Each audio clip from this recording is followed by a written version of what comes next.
ভূমধ্যসাগরের পূর্ব তীরে ইহুদিদের দেশ প্যালেস্টাইন।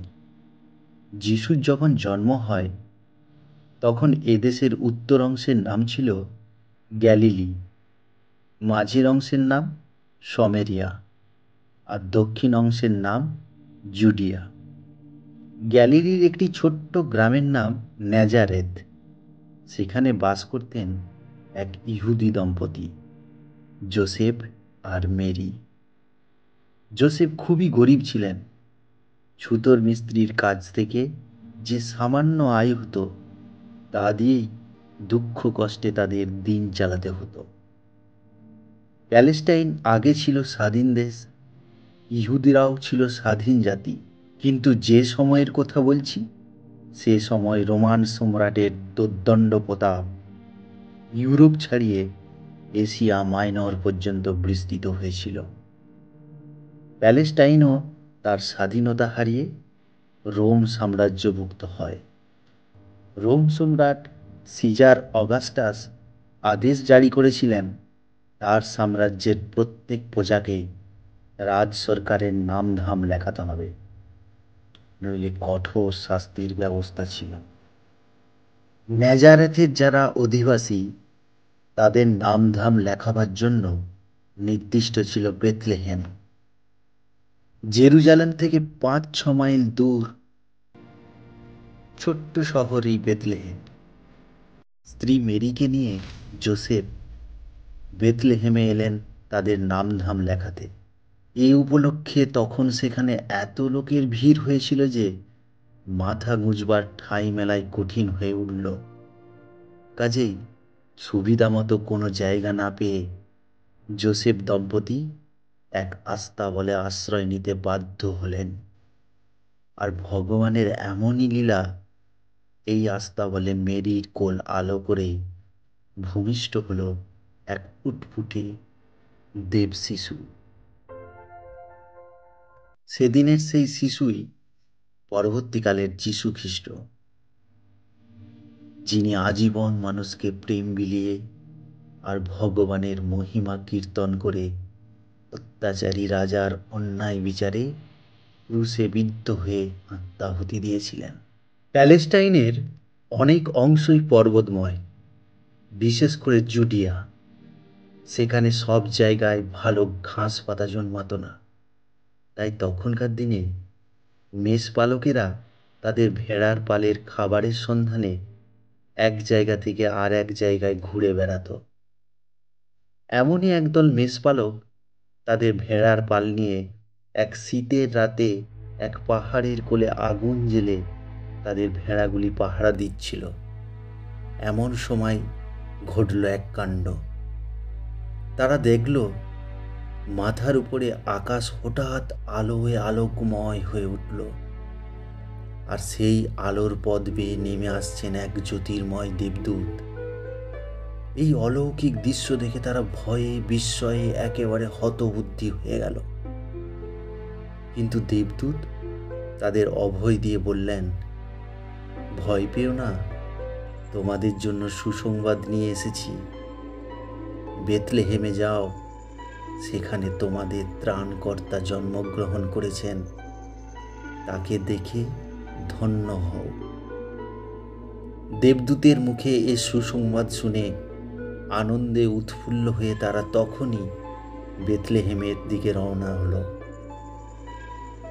সেখানে যিশুর চোখ জুড়ানো রূপ আর মন মাতানো হাসি দেখে তারা পথের কষ্ট ভুলে গেল। তাদের হৃদয় স্বর্গীয় আনন্দে ভরে উঠল। তারা আনন্দ মুখর কণ্ঠে যোসেফ আর মেরিকে জানালো দেবদূতের বাণী। তারপর তারা যে যার পথে ফিরে গেল। যাবার পথে দুপাশের সকলকে এ সুসংবাদ জানাতে জানাতে গেল। ফলে দলে দলে লোক যিশুকে দেখবার জন্য বেথলেহেমে আসতে লাগলো। এভাবে কয়েকদিনের মধ্যেই সামান্য বেথলেহেম এক তীর্থক্ষেত্রে পরিণত হলো।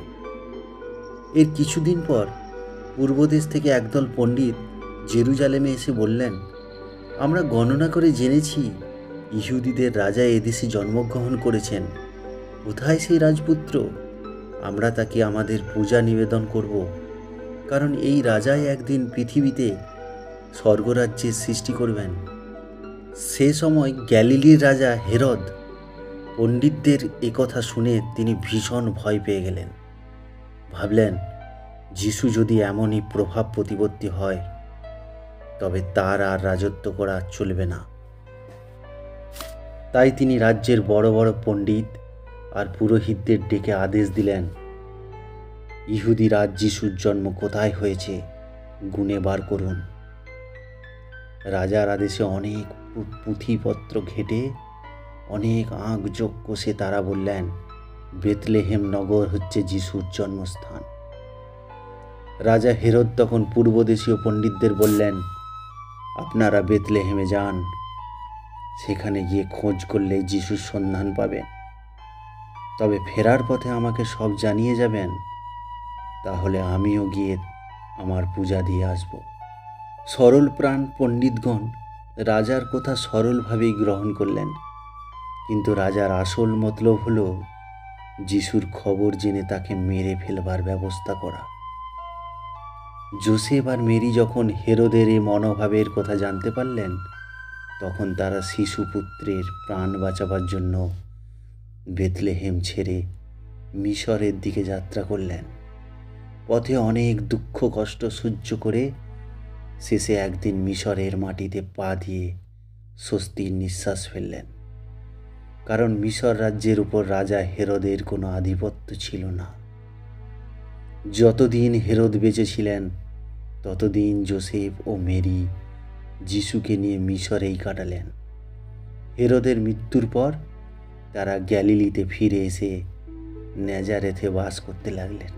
যিশুর মা বাবা গরিব হলেও ধর্মপ্রাণ ছিলেন। তারা ইহুদিদের ধর্মগ্রন্থ ওল্ড টেস্টামেন্ট থেকে যিশুকে সুন্দর সুন্দর গল্প শোনাতেন। যিশুও তন্ময় হয়ে তা শুনতেন। একটু বড় হয়ে যিশু নিজেই তা পড়তে শিখলেন। সেই শৈশবকালেই তিনি তার অনেক অংশ নির্ভুলভাবে আবৃত্তি করতে পারতেন। এই ধর্মগ্রন্থখানি যে তিনি তোতা পাখির মতন পড়তেন তা নয়, শৈশব থেকেই তার শিক্ষাকে নিজের চরিত্রে প্রতিফলিত করতে চেষ্টা করতেন। বাস্তবিক যিশু সারা জীবনই সে চেষ্টাও করে গেছেন এবং তা আশ্চর্য রকমের সার্থকও হয়েছে। এমনই করেই দিন কাটছিল। এমন সময় হঠাৎ যোসেফ মারা যায়। ফলে যিশুর উপর সংসারের সব চাপ পড়ল। তাই রোজগারের জন্য তিনি ছুতোর মিস্ত্রির কাজেই মন দিলেন। পিতার জীবিতকালেই তার কাছ থেকে তিনি এই বিদ্যা কিছু কিছু আয়ত্ত করেছিলেন। প্যালেস্টাইনের পূর্ব সীমায় ইহুদিদের পবিত্র নদী জর্ডন, তার তীরে বসে যিশুর দূর সম্পর্কিত ভাই যোহন আপন মনে ভগবানের নাম গান আর তার মহিমা কীর্তন করতেন। যারা তার কাছে যেত তাদের তিনি নানান সদুপদেশ দিতেন। তার উপদেশ শুনবার জন্য তার কাছে রোজই বহু লোক আসত। তিনি তাদের বলতেন, তোমরা তোমাদের নিজেদের পাপের জন্য এমন দুর্ভোগ ভুগছ, কিন্তু ভয় নেই, শীঘ্রই তোমাদের মধ্যে ঈশ্বর প্রেরিত মহাপুরুষের আবির্ভাব হচ্ছে। তিনি তোমাদের কাছে স্বর্গের দ্বার খুলে দেবেন। তোমরা অনুতাপ করো, প্রার্থনা করো, অনুতাপের অশ্রুজলে নিজেকে নির্মল করো, প্রার্থনার শক্তিতে নিজেকে সঞ্জীবিত করো। সবাই যোহনের কাছে যাচ্ছে দেখে যিশুও একদিন তার কাছে এলেন, তার উপদেশ শুনলেন।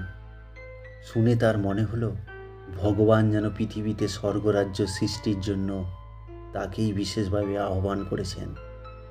সেই আহ্বানে তিনি আর সব ভুলে গেলেন।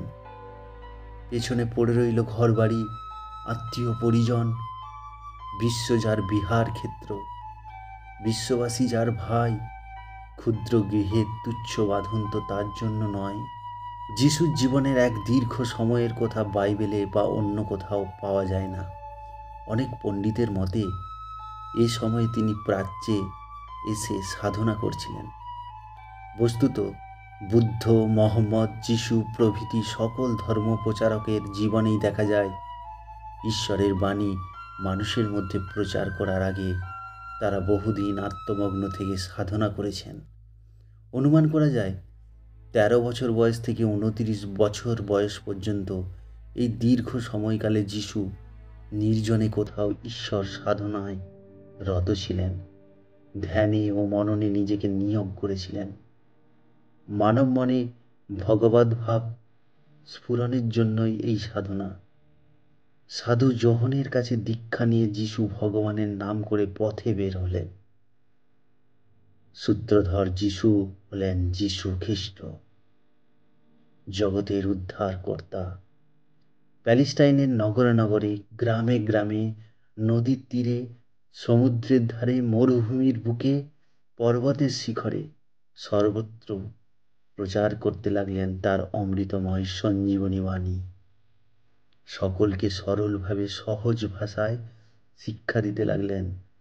ঈশ্বর কি, ধর্ম কাকে বলে, বললেন পশু বলিতে, ফুল নৈবেদ্যে, আচার অনুষ্ঠানে নয়।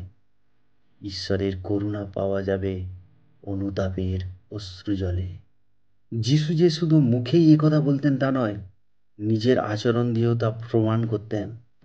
তার কাছে নরনারী, শিশু, বৃদ্ধ, অন্ধ, আতুর, রোগী, দুঃখী সবাই সমান সহৃদয় ব্যবহার পেত।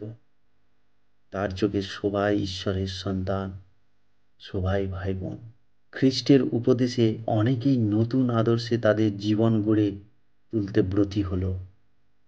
কয়েকজন আবার তারই মতো সব কিছু ছেড়ে দিয়ে তার শিষ্যত্ব গ্রহণ করলেন।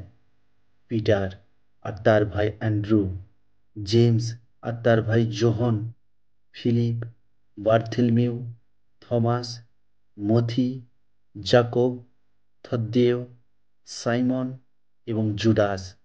এই 12 জন ছিলেন যিশুর প্রধান শিষ্য। এরা সবাই সাধারণ ঘরের লোক। এদের শিক্ষা দীক্ষাও তেমন কিছু ছিল না, কিন্তু খ্রিস্টের সংস্পর্শে এসে তাদের জীবনের আমূল পরিবর্তন ঘটে। এদের মধ্যে একমাত্র জুডাসই বিশ্বাসঘাতকতা করেছিলেন। খ্রিস্টের উপদেশ দেওয়ার ধারণাটি ছিল বড় সুন্দর। গভীর তত্ত্বকথাও তিনি খুব সহজ ভাষায় ছোট্ট ছোট্ট গল্পের মধ্যে দিয়ে বুঝাতেন। এখানে তেমনই একটি গল্প বলছি, এর থেকেই বোঝা যাবে কেমন করে তিনি তার উপদেশ লোকের মনে একেবারে গেঁথে দিতে পারতেন।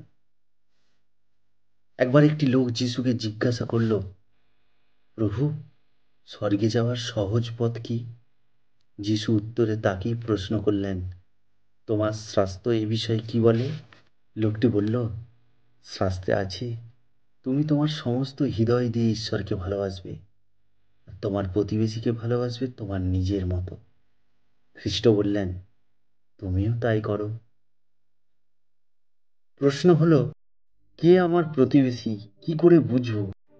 খ্রিস্ট উত্তর দিলেন, যে তোমাকে বিপদে সাহায্য করে সেই তোমার প্রতিবেশী। যিশু যে কেবল ধর্ম প্রচার আর উপদেশ দিয়ে ক্ষান্ত থাকতেন তা নয়। রোগ, শোক, দুঃখ, বেদনা নিয়ে যেই যখন তার কাছে এসে কেঁদে পড়ত, করুণার অবতার যিশু অমনি তার প্রার্থনা পূরণ করতেন। তার অলৌকিক শক্তি বলে তিনি কত কঠিন রোগীর রোগ আরোগ্য করেছেন, মরা মানুষকে বাঁচিয়ে তুলেছেন, সমুদ্রের ঝড় থামিয়ে দিয়েছেন, 5খানা রুটি দিয়ে 5,000 লোককে পেট ভরে খাইয়েছেন। বাইবেলে তার সুন্দর সুন্দর অনেক কাহিনী আছে। এমনই দিন কাটছিল, কিন্তু সবারই মন সমান নয়।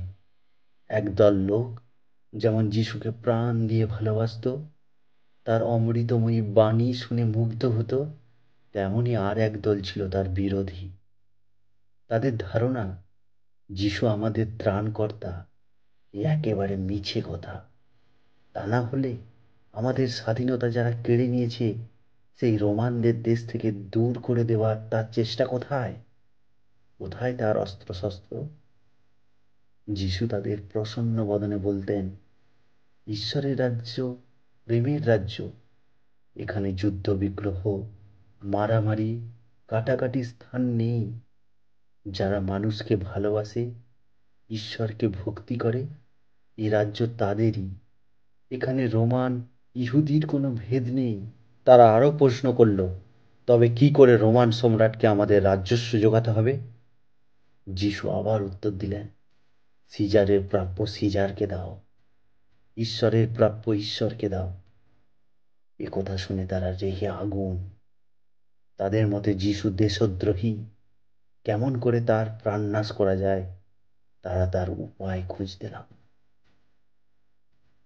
যারা ধর্মের নেতা, মন্দিরের পুরোহিত, তারাও যিশুর উপর চটা। তারা চান মানুষ ধর্মের নামে সংস্কারের নাগপাশে চিরকাল বাঁধা থাক।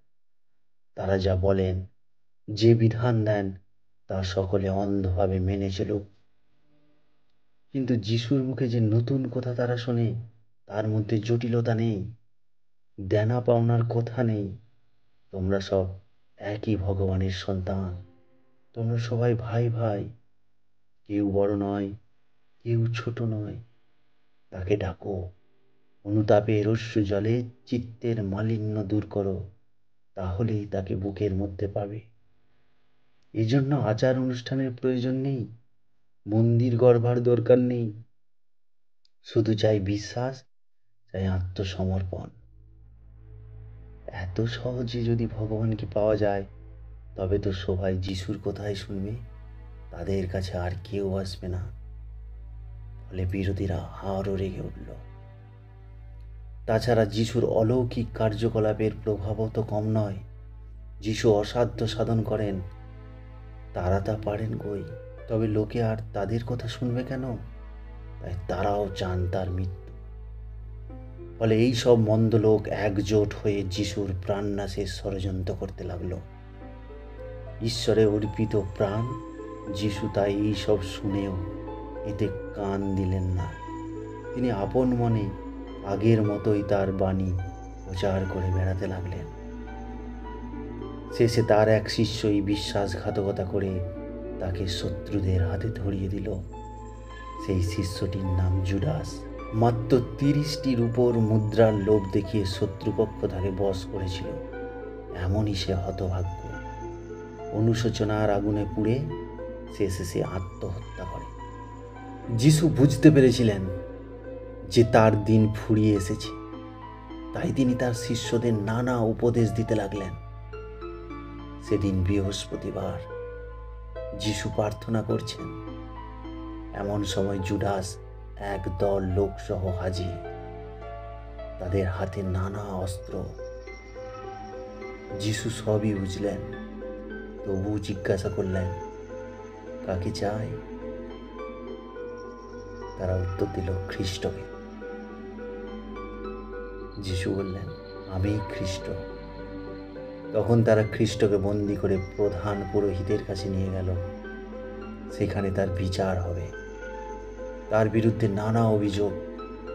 যিশু পতিত জাতের লোকের সাথে বসে খান, বিশ্রামের দিন কাজ করেন, নিজেকে ঈশ্বরের পুত্র বলে প্রচার করেন, সম্রাটের বিরুদ্ধে লোকেদের খেপিয়ে তোলেন। এমনই কত প্রশ্ন, কত অভিযোগ। যারা বিচার করছিলেন তারা আগেই ঠিক করে রেখেছিলেন যিশুকে প্রাণদণ্ডের আদেশ দেওয়া হবে। কাজেই বিচারের প্রহসন শেষ হতে দেরি হলো না।